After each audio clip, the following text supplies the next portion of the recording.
Imagine करो 11 सालों के बाद जोसे मोरिनो, फुटबॉल हिस्ट्री का सबसे डेंजरस मैनेजर, रियल मैड्रिड वापस आ सकता है। और इस बार टारगेट सिर्फ ट्रॉफीज नहीं है, प्योर डोमिनेंस है। और अगर जोसे मोरिनो रियल मैड्रिड में वापस आता है तो क्या क्या टैक्टिकल चेंजेस हम लोगों को देखने को मिल सकता है। इस वीडियो में हम डीप टैक्टिकल एनालिसिस करेंगे कि एम्बापे एंड विनीशियस का रोल क्या हो सकता है एंड बेलिंगहम का फ्यूचर क्या है। रियल मैड्रिड एक ऐसी टीम है जो हमेशा विनिंग मेंटेलिटी पे चलती है, मगर रीसेंट सीजन में कुछ प्रॉब्लम्स हमें दिख रही है। टीम कभी कभी बिग मैचेस में डिफेंस का कंट्रोल लूज कर देती है, ट्रांजिशंस वीक हो जाते हैं और मिडफील्ड का डिसिप्लिन ब्रेक होता हुआ दिखता है। और यहीं पे मोरिनो परफेक्ट फिट बैठ सकता है। मोरिनो सिर्फ एक कोच नहीं है, वो एक मेंटेलिटी मॉन्स्टर है। उसका फुटबॉल सिंपल लगता है, मगर टैक्टिकल लेवल पे मोरिनो ओपोनेंट्स को डिस्ट्रॉय कर सकता है। और अगर फॉर्मेशन की बात करें तो मोरिनो प्रोबेबली 4-2-3-1 या 4-3-3 के साथ जाता हुआ दिख सकता है, मगर actual system, position and defence phase में कंप्लीटली डिफरेंट दिख सकता है। करंट मैड्रिड की स्क्वाड बहुत ज़्यादा ओपन फुटबॉल खेलती है, जहाँ पे मोरिनो इस टीम में डिसिप्लिन लाएगा एंड एक स्ट्रक्चर लाएगा।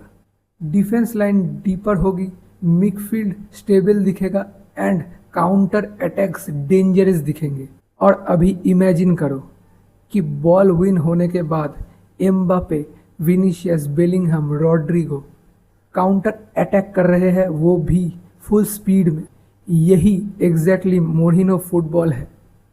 Offensive transition, counter attack, low risk defending and high speed counter attack.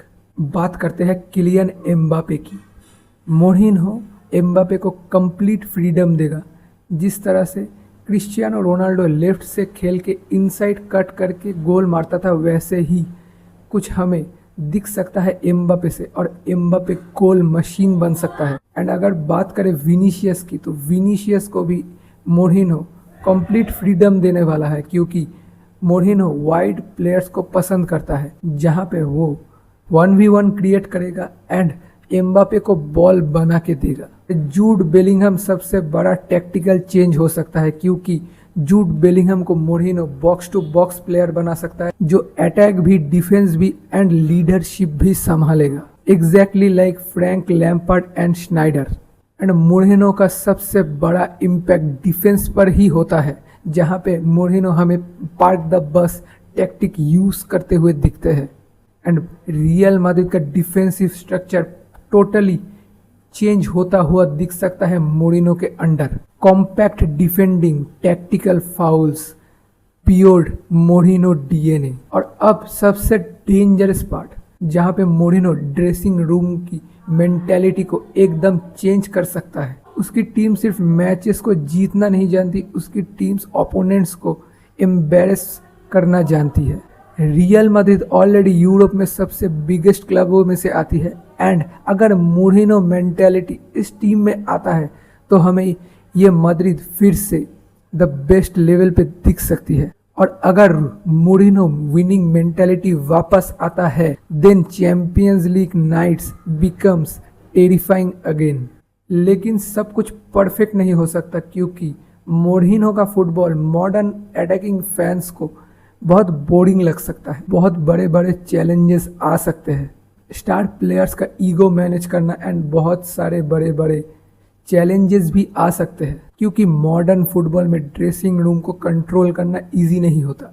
इसलिए मोरिनो सबसे बेस्ट चॉइस है रियल मैड्रिड के लिए। लेकिन एक बात तो क्लियर है कि Jose Mourinho and Real Madrid football history का मोस्ट आइकॉनिक पार्टनरशिप है। और अगर जोसे मोरिनो फिर से रियल मैड्रिड को ज्वाइन करता है तो हम और फुटबॉल फैंस एक बहुत ही बड़ा केओस देखने वाले हैं।